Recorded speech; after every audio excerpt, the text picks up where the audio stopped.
I never did keep track of how many comments I got about where are the 3 boat builds, where are the 3 boat builds, where are the 3 boat builds.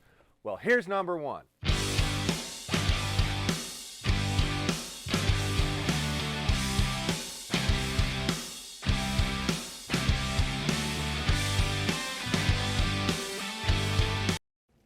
Hello and welcome back to the YouTube channel. MFJJ here with PodiumArcher.com, doing one of 3 bow builds to test my own personal decision of what bow I'm going to use. The V3X 33 has been by far the most popular bow this year, so I figured it makes the most sense to be the one I started with. I already made the strings for this bow off camera. Sorry, I don't have a lot of time and I didn't want to take the extra time to video it, but these are natural 454 yellow halo 21 thou 62 XS center serving. Made in the same way we always make them, but here we go on this. What are we going to put on this bow? Well, obviously the engaged limb legs, because those are just too good to pass up if you're going to use a Matthews.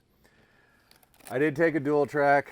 Please don't ask below how many thousands of you want to know when these are coming. Supposedly, their capacity is going from 80 a week to 300 a week starting this next week, which that's end of April. So we're supposed to be completely out of hock in about 10 weeks. So anything that I have on back order should be filled by then, if they do what they say they're going to do, which I have no reason to believe they won't. So I'm going to go ahead and use the dual tracks for the video, as I did manage to get one in 10,000s green yellow that wasn't actually prepaid for on the website. So I took it for myself.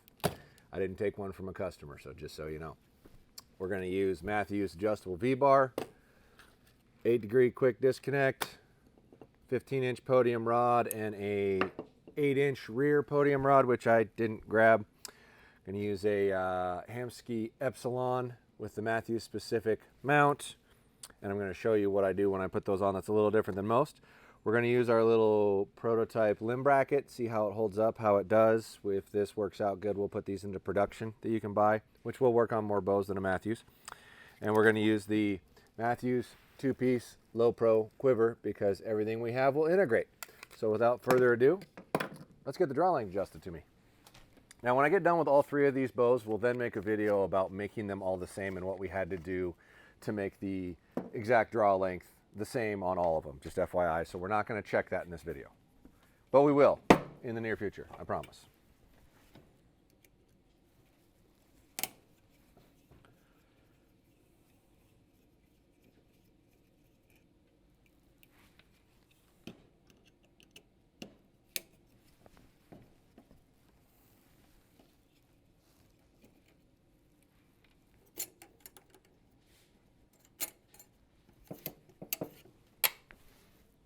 There's a D module for 30 inches.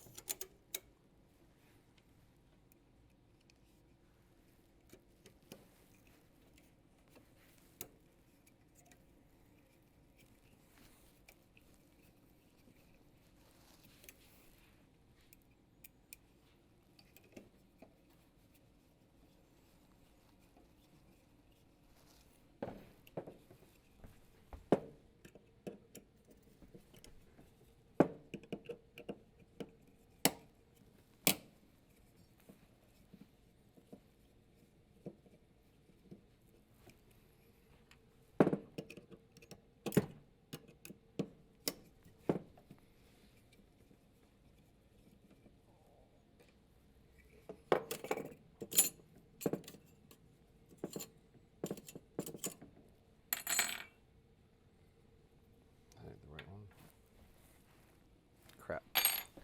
That weld was on the wrong peg.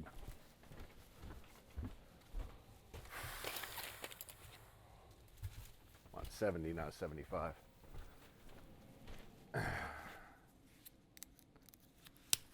Technical difficulties, folks. Looks like I grabbed a 75 mod instead of a 70 mod. So, my bad.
Got it.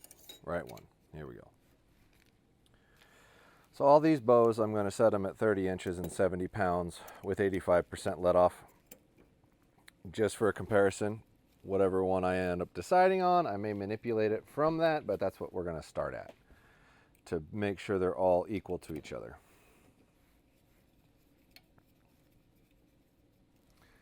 While I'm here, I'm going to go ahead and put on my little prototype limb bracket.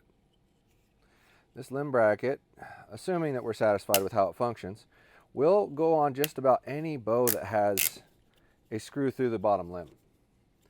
All you're going to have to do, mind you, that bracket will be black, but this is just a prototype. All you're going to have to do is take out your screw, like I'm doing here, slide it back through the hole, and put it back on. Now, you could rotate it a bunch of different directions based off of where you want your cord position to go, but I'm trying to move my cord position forward a little bit, so I'm going to go straight forward with it.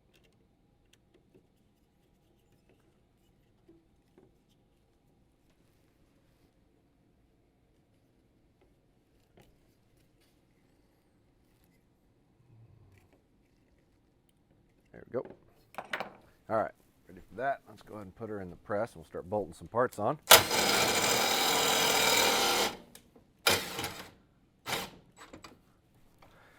All right, here we go.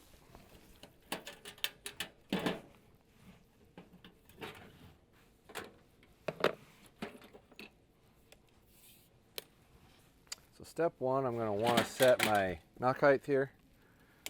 And since I don't have a vise, for you folks at home, if you're doing this without a vise, if you put a square on it and line it up with the bolt hole, it should be pretty close to a good starting point. So like I said, if you don't have a vise with levels, this is one way to try to do it, and it's usually relatively close. It would be better if it was in a vise with levels so you knew where 90 was 100%, but not all you have that, so I'm going to show the ones that either don't have that the best way to go about it. Buying a vise with levels is going to run you probably about $300. I want to say these are like 15 bucks, so it's a good, I don't have that part, nor do I have that time or money option. I'll pull off some 400 nylon. I'm a fan of the fluorescent yellow, so I go ahead and use that. I'm going to wax this up real good. This is just beeswax. Do not use silicone waxes. They are slick, and the problem with slick is when you go to do this, you try to tighten it and then let go of it, it'll just get loose again. This knot will actually compress and then bite on itself. And all I'm doing is starting my knot at the one edge of the silver, and I'll probably go back and forth 4 times or 3 times, somewhere in there, until I feel like it's wide enough. And that's just an overhand knot, and then loop it through again before you pull it tight, top and bottom. Makes a nice consistent all the way around the string knot. There we go. And go up one more. So that was 3 on top here, and I'll do 3 on bottom, and we'll be done with this side.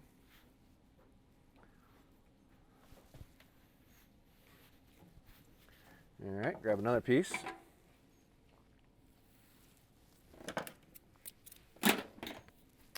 Wax her up.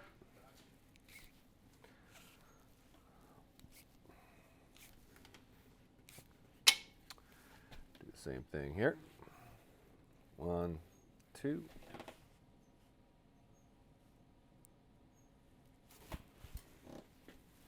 And go ahead and save myself some grief and cut that off. I will melt it all at once, but that makes life easier. 1,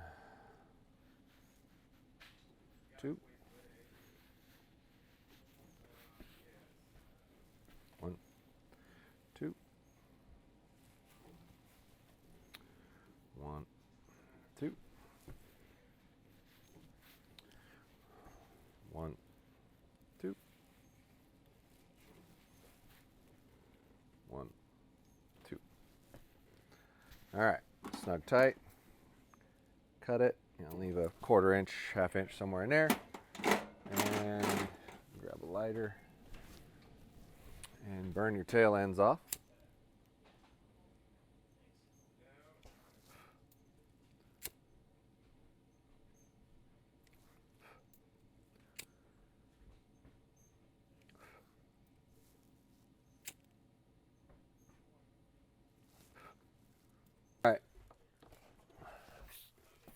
So now I like to cut my loops at like 4 1/4 to 4 3/8, somewhere in there.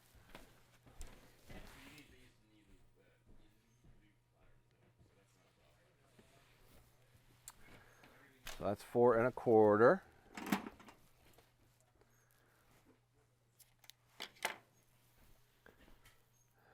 And then flare them out as much as you can.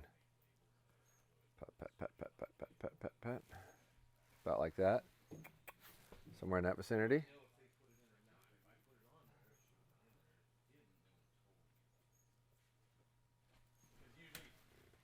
Number two. Melt her down.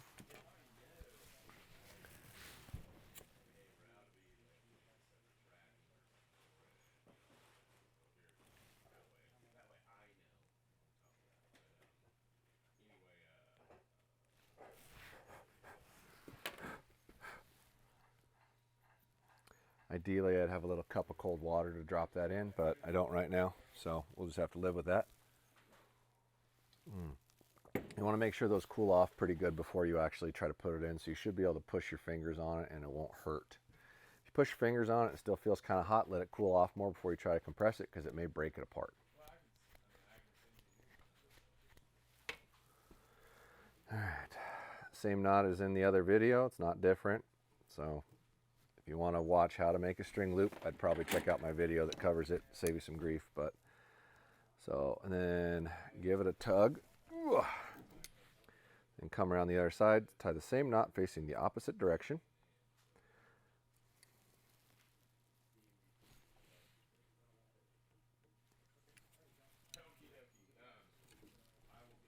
Give it a squeeze. Yunk. That's about good. Looks good. All right. Let me show you what I like to do with these hamskis. So the cord that comes with these, I've had some issue with. Hey, Forrest, can you run up here a sec?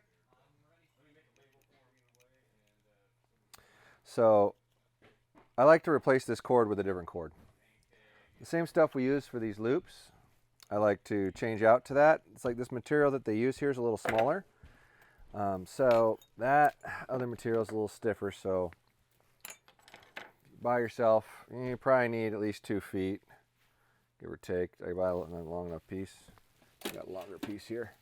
So nice thing about doing it this way too is you can also color coordinate if you're trying to make it all pretty and stiff. Oh, I missed an end there. There you go. So pull the old cord out.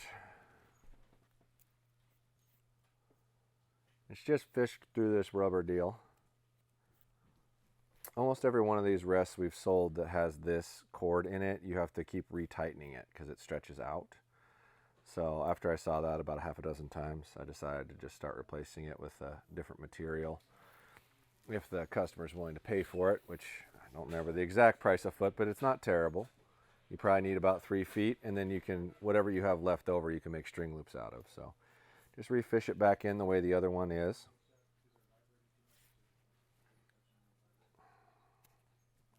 Make sure you get it cinched all the way down. And then I'm going to put it in our stretcher. But at home, you could stretch it out with, if you had an eye bolt in the ceiling of your garage and then maybe some weights or something you could hang from it to get it to stretch all the way out before you ever put it on a bow. And all I'm going to do is tie a loop in the end here. Just like that. Nothing special. Do the same thing on this end. And granted, you're going to probably bastardize or lose about 1 foot of loop material doing this, but I don't like my stuff to stretch after I've already built it, so I just guess I'm a little particular. So we're going to borrow this cable bay.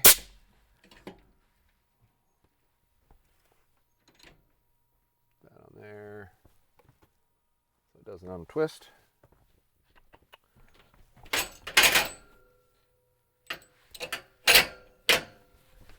And if you watch, when you go to tighten it, it doesn't take like anything to tighten it. So then I'll do it again. Tighten it again, and once again, it takes almost nothing to tighten it. Now, you get it to where you'll start to feel it, have some actual bungee or some give to it.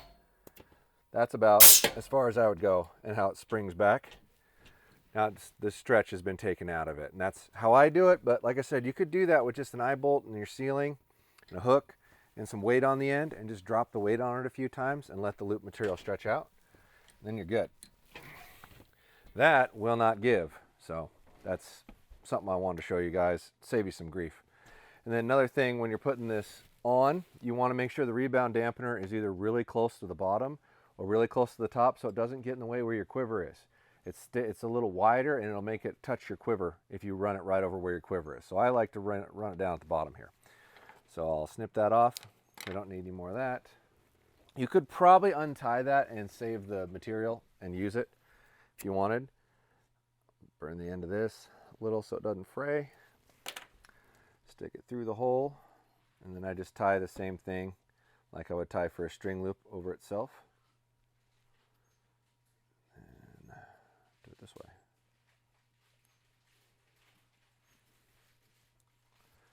And grab a pair of needle nose, pull it tight, cut it, leave about a 1/4 inch or so.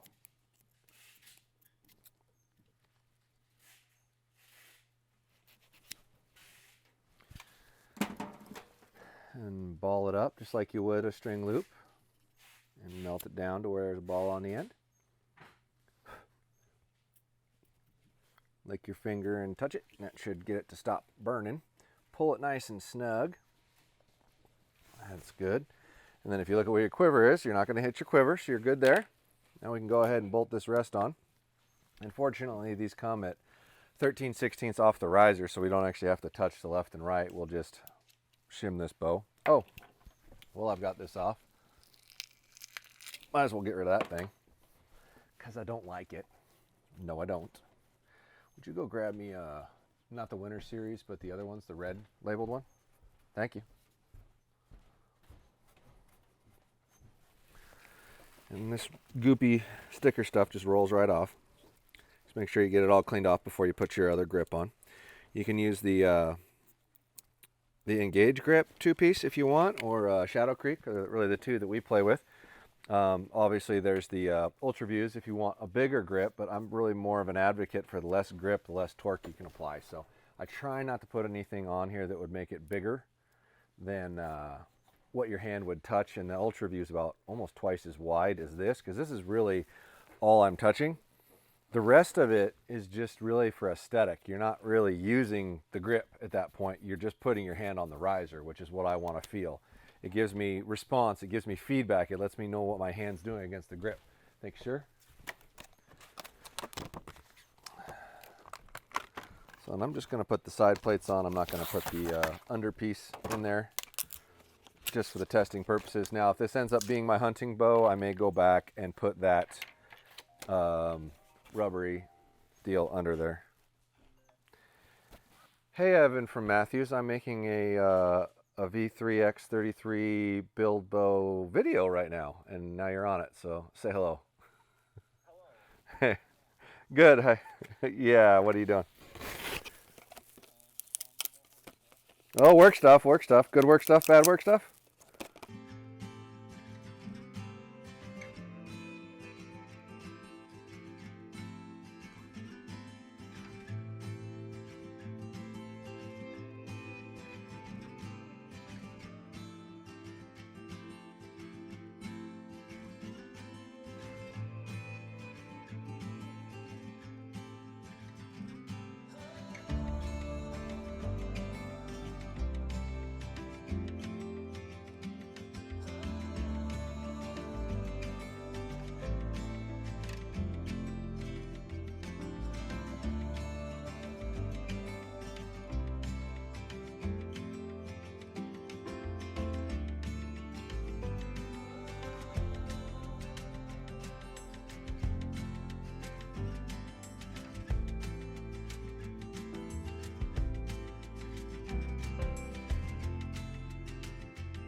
20 minutes later, we're back at it. It's every day of my life. Constant phone calls, manufacturers, people, etc. But hey, here we are. So, clip off your other end. Work it through. You got to melt your end. It's because this material is a little bigger. It's a little harder to get back through the dealio, but you can work it through the one side. You can take this apart and put it back together, but it's so difficult to do. You should be able to get this out enough that you can put the cord back through it and not have to take it all the way apart, because when it comes all the way apart, the parts go flying everywhere. So try not to take it all the way apart, people. It's so much easier. Once you get it through there, whoop, there's one way. Oh. I'm supposed to make these things look easy, but apparently I'm making this look real difficult.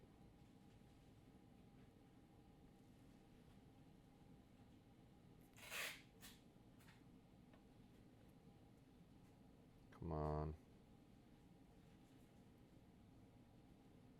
There you go. There's a little indent where it goes through, and kind of a pain in the butt, but come on, come on. And that's the problem with putting loop material. It's a little bigger through here. It doesn't always want to go through.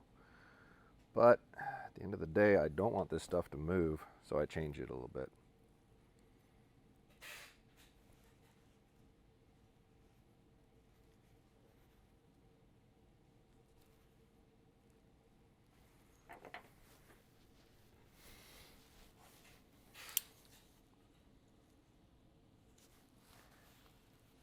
Hey Mike, you want to come up here?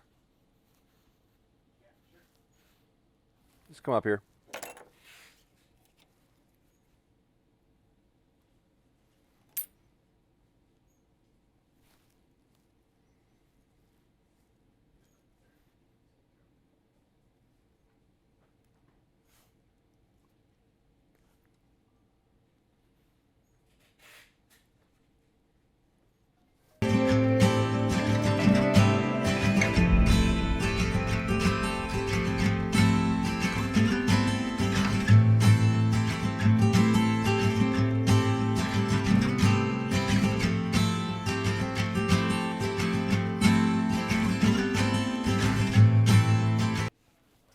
What's up? Very impressive. You don't mind being on video, do you? Say hi, Mike. Hi. This is my FedEx rep. Go ahead. What you got? I got a business review with you. Okay. I can just leave it with you and you can Okay. review it on your own time. Is it good? Yeah, it's Is awesome. it a good review? It is. Fabulous. We got a good review. Nice. Awesome. Okay. Yeah, I'll check it over. Is there anything I should be aware of, or any? No, but just Talking shows points? our on-time performance and your overall package numbers and spend. Gotcha. So which one's orange and which one's purple here? So the orange is the volume, the number of packages, the graph, and then the spend is the purple line. Oh, okay. Gotcha. And then we've got everything broken down here. Oh, okay, cool. Nice. Prior. Cool. Awesome. I'll review it. Awesome. Is that it? Yeah. I make you stand around for 15 minutes just to hand me a piece of That's paper. it, yeah. What a dick.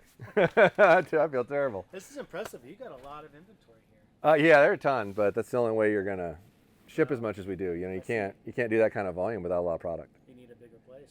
Yeah, I'm gonna try to go 3,000 feet that way if the county lets me, but we'll see. Nice. Well, good luck with that. So yeah, hopefully. All right. And then that just means bigger numbers for you. That'll be good. Right on, buddy. All right, man. Take care. We'll be in touch. Thanks. All right.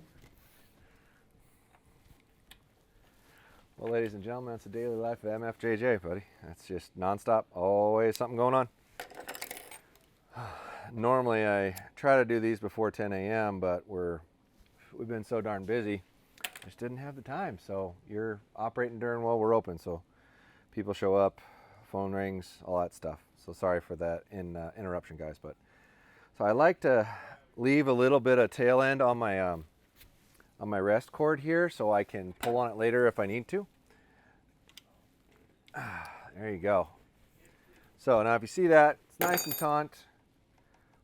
Give it a good stretch here, tighten it down one more time, and we should be good. Probably shouldn't have jerked on that, pulled it out.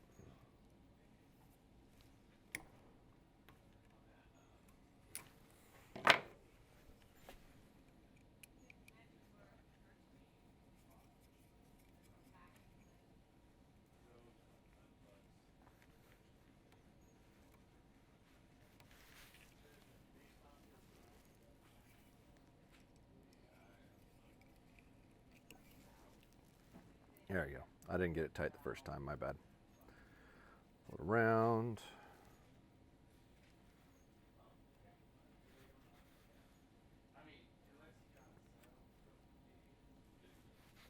All right, there we go. Oh, note to self, if you're using this bright yellow material, wash your hands really good before you touch it or it'll look all dirty like mine does. Okay, so let's throw on our dual track.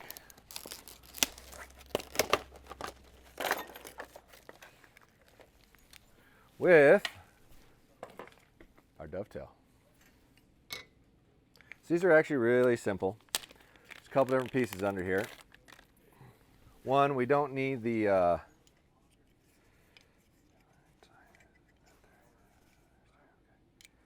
loosen this off here. You don't need that anymore.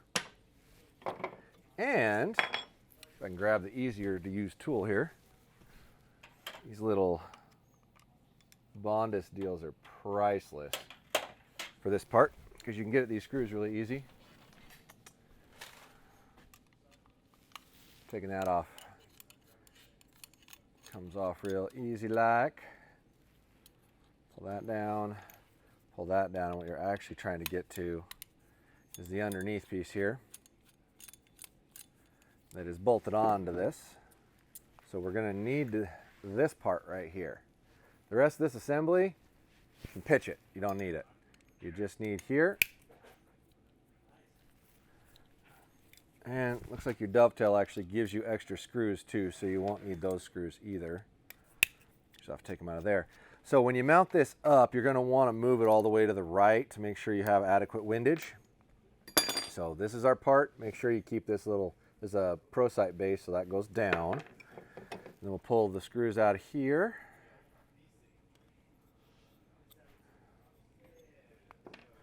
And here.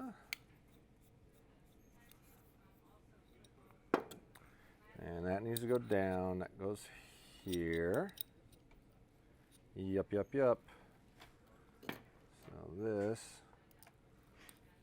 goes in there. Just put it part of the way in. Don't try to tighten it all down just yet. All the way in there.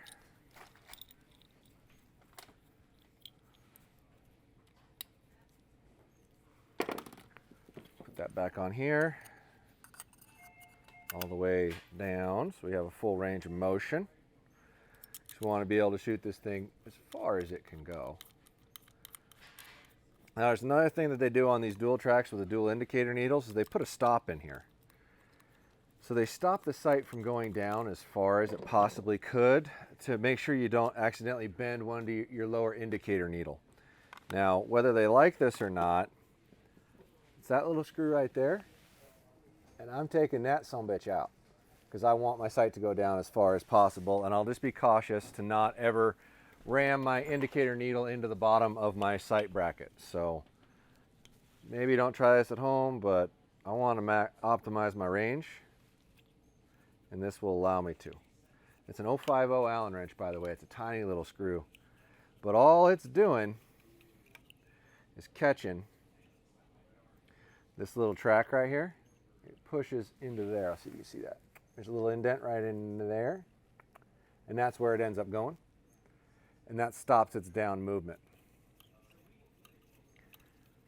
So pull that out, and then maybe someday on my finalized personal sight, I'll figure out where that actually runs into before it runs into my needle, and I may drill and tap a hole in there so I can still have a stop where I don't run into my indicator needle without giving up any distance, because this sight would have stopped right about there, and I guarantee I'll be able to go farther than that in my sight. I'll gain another 10 yards, better, maybe even more, by taking that out of there. And I like to shoot a long ways away. It's fun.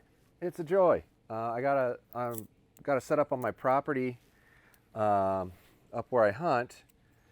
I'm going to finalize it this weekend here, and I think I can get out to about 150 on that. And I want to be able to have as much range as possible because it's fun. It's a ball to shoot that far away. Would you ever recommend hunting at that? No, I wouldn't ever recommend hunting at that, but it's fun to shoot that far. And practicing at like 120, 130, 140 yards makes you a way better 50-yard shooter or 40-yard shooter or 60-yard shooter. You're just better off. So it's not immoral or anything like that unless you're hunting and doing that. But I like to practice that far away. All right, I'm off my soapbox. Now, if you haven't put one of these in before, this little set, I can tell you we've probably had 1 out of 3 of these that need to be retapped. So don't force it if you're doing this at home yourself. You're taking this little screw and putting it in there. Make sure it goes in gently with ease. Do not try to force it. And I can't remember what the thread was, but it was kind of a funky tap. We had to go to down to the store and buy one because it wasn't in our tap set. But that one goes in like butter, so lucked out there. Slide this in. And you know me, I like it in as far as I can, so I might even take that logo off. Yeah. Sorry, Black Gold, I'm going to take your sticker off. It doesn't let me move it in as far as I want. See if I can not cut my hand. I love you guys, but your little logo's in my way. All right. Oh, look at that. Goes in a little farther. I like it. I like it a lot. And there's my indent. Perfect. Tighten her down. Awesome sauce. Now,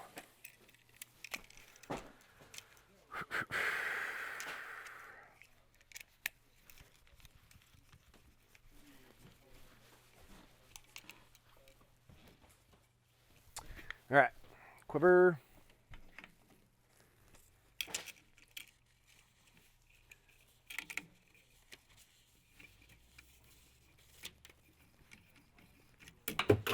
Son of a bitch.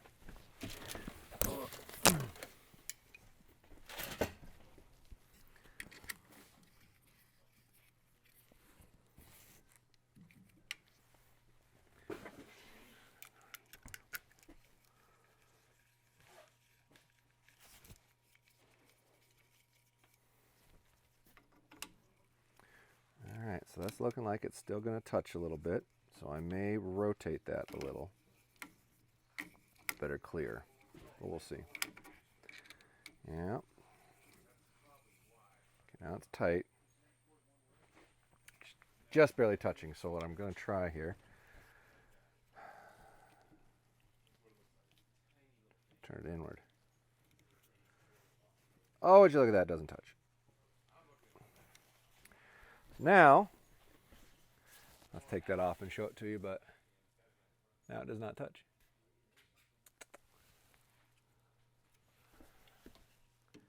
Pretty sweet. That's what I was hoping I would be able to do with this. Let's get it away from there. No touchy. Awesome sauce. All right, let's get 8-degree down here. Because I like that little down angle. For all 3 of these bows, I am going to set up a dual stabilizer system to test and determine which one I like better. Give it every optimum amount of accuracy I can give it, and then I will probably end up just hunting with a single on an offset, but we'll see. For today, for right now, this is what we're going to put on here. And we'll set them all up the same way.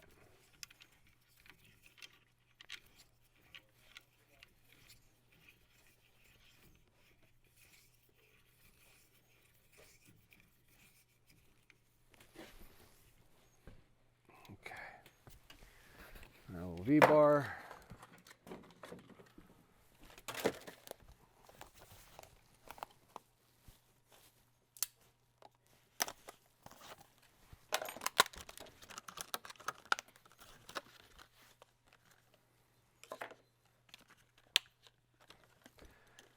Now when the stabilizers or the bow allows for it, I like to use the rear mounted hole. I prefer that instead of the trying to double up on the front, because I just kind of feel like that's too much crap in one spot, if you ask me. And here we go.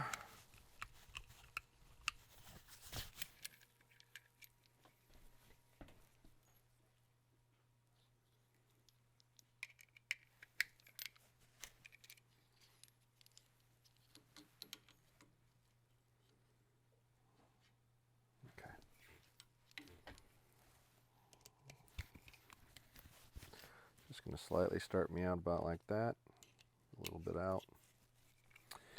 And I'll probably use that guy right there.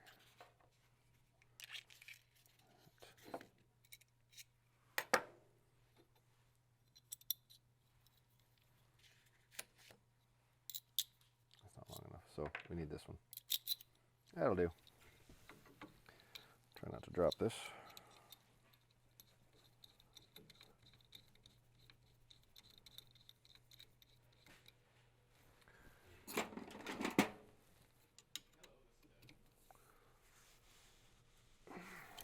Nice. All right.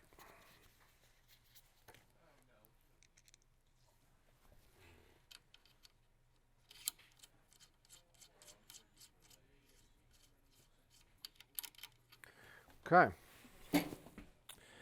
So that is a built bow. So now we need to go take it downstairs and put it in the jig and level it, check our timing, check our wheeling, run it through paper, and then she'd be ready to rock. So let's head down there. All right, time to check the timing.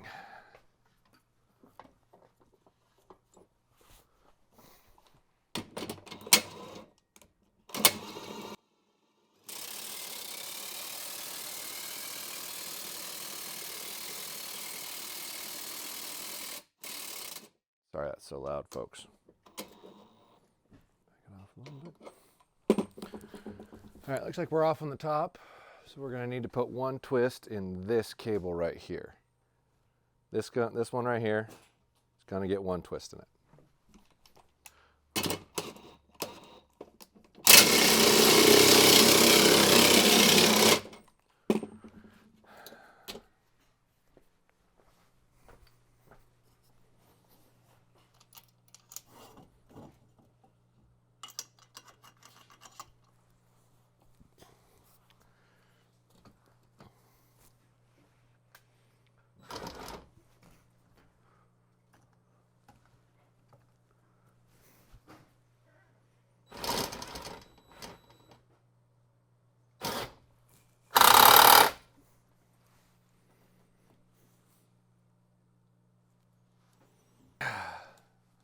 See how close we are.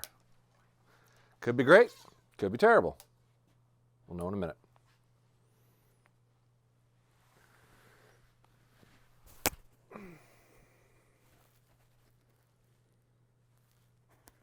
Those look pretty straight. We'll see.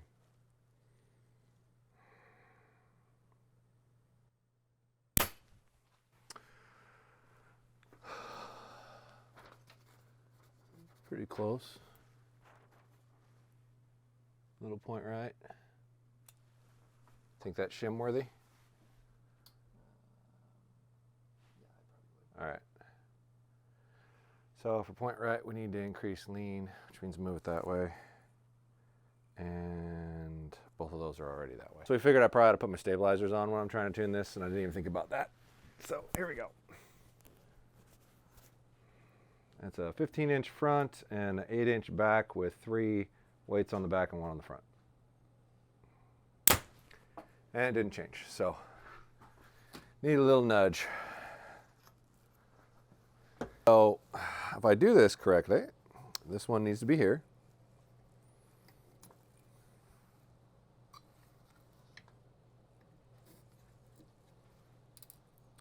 That one needs to be there.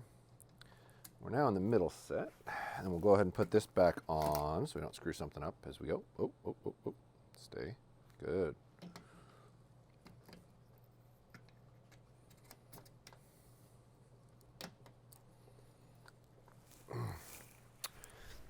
My trusty archery hammer. I just drop that off. Yeah. There it goes. Allen wrench with a rubber end. It's perfect for it. All right.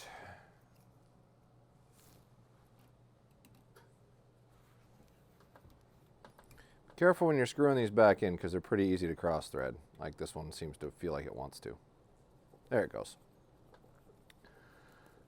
And once you cross thread that thing, you are hosed. You'll never get a screw back in it or it'll get stuck in it. All right, so we're going to do the same thing on this end.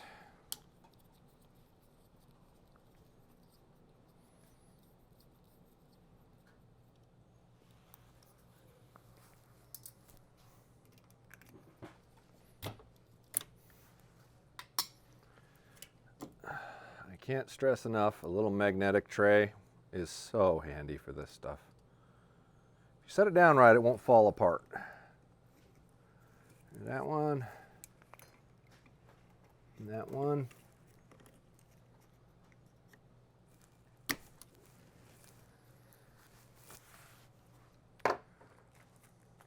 Baggie number 2 of the fat and the thin, middle sizes.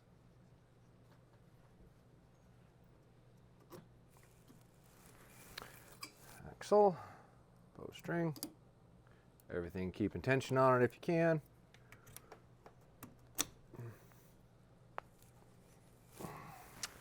And my hammer. There's my hammer. And you try to pull this cam to where they line up.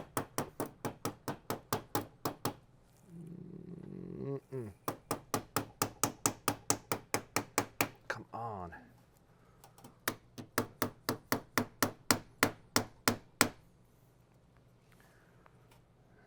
Want to line up.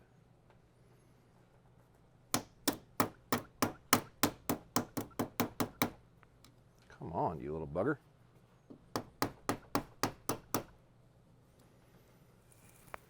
Where's this knot?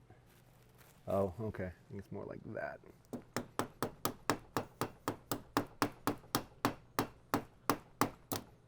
Nope. Good Lord.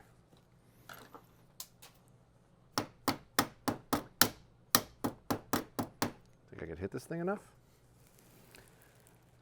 Fun times, man. Sometimes these just don't want to line up. Oh, that's moving. It's out enough that it should start to pop into it. Oh, there we go. There it is. Apparently I just didn't have the finesse that I should have for that skill. There we go. All right. Allen wrench. Screw. Thank you, magnetic tray. Be gentle until it starts. There you go. Good to go. And just to make sure that you put everything back together correctly, pull on the bowstring a little bit, try to cycle it like you're trying to pull it. Don't rip it out of the press, but look at everything and make sure it's in its groove. It's really easy for one of these things to not be in its groove. Looks like it's good, and then keep tension on it when you back it out, and you won't have a problem, hopefully.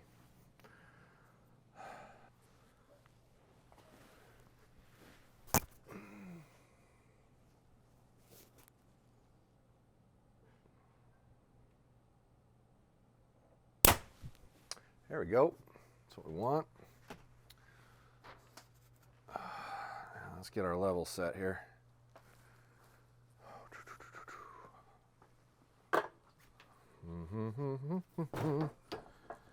And we'll get a peep in there, and we should be good.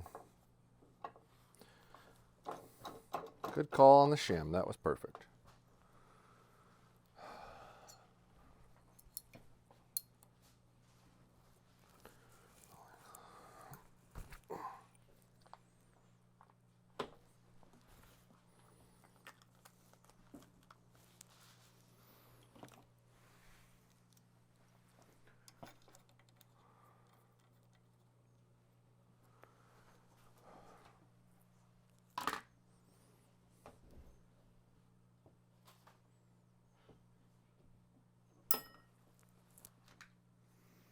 Ooh, it's close, but not quite.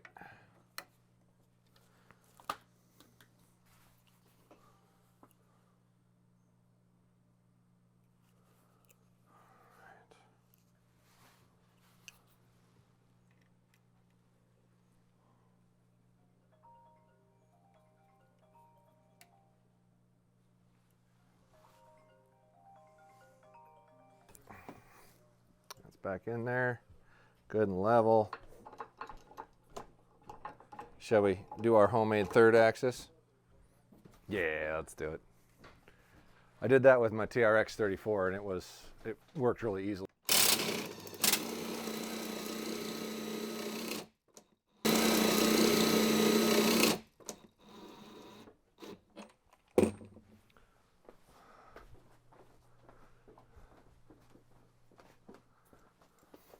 The Nolanator.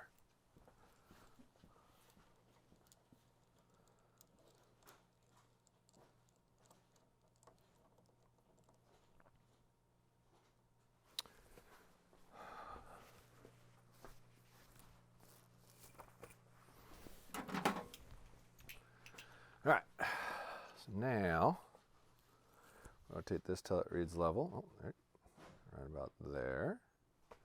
And look at our bubble. Oh, look at it crammed one way.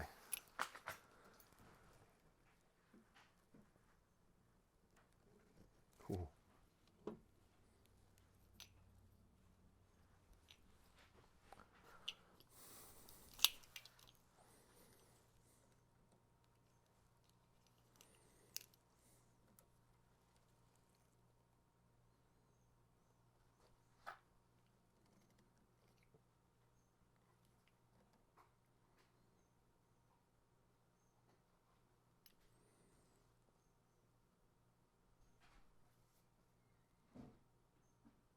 Too far.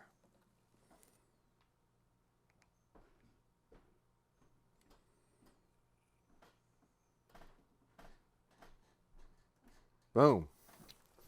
Perfect.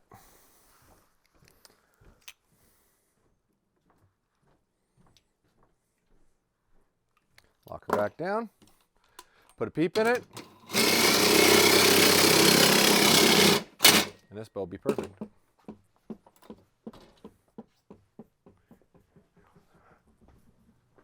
Sir Peeps a lot.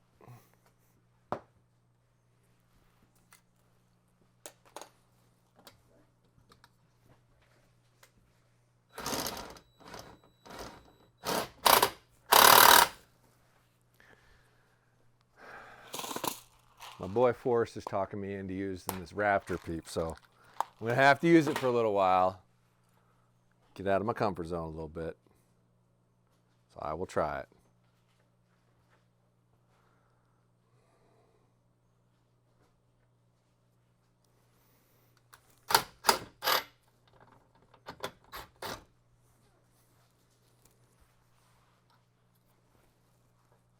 What the?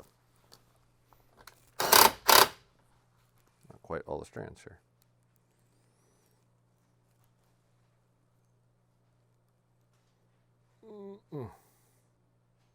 There we go.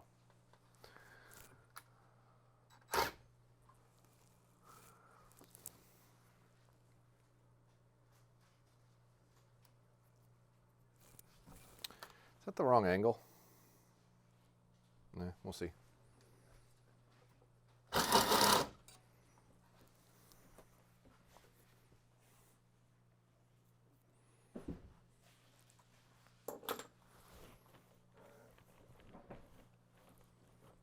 So I release that. There.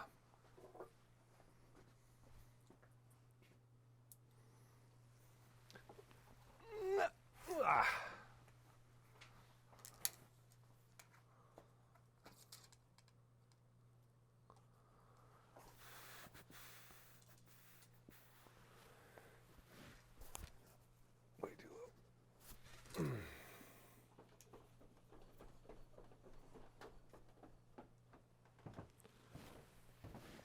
Flip that around.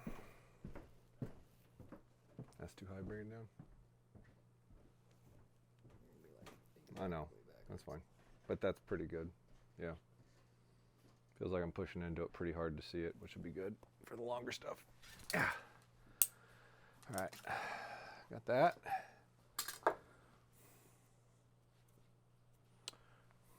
Give her a tie.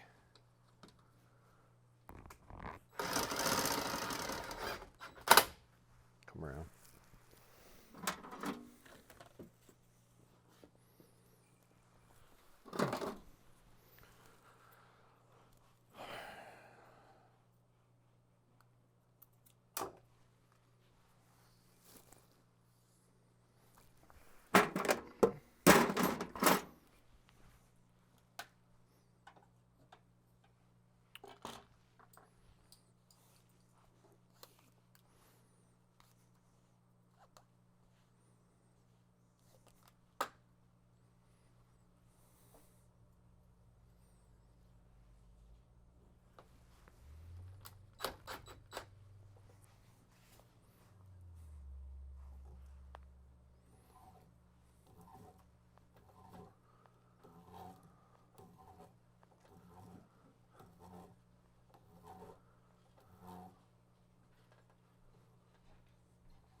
I will probably add a nose button later after I'm satisfied shooting the bow for a little bit with a peep position and making sure it's good before I actually add that to it, because I may end up bumping this a little bit. But I will put a nose button on it at some point.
Alright, and there you go. So this bow is ready for my testing. This is bow number 1 of 3. Next one will probably be the Hoyt that I build. And then once I get all 3 of them tested, I'll make you guys a video of what they measured out at, and then I'll modify all of them so they measure the same, so we're talking about a real fair comparison. And I'll make you a couple of videos about the testing that I've done and the grouping that I've done and the experience that I've had before I settle on which one it's going to be. But bow number 1, V3X 33, ready to go, leveled up. Let's take it to the range.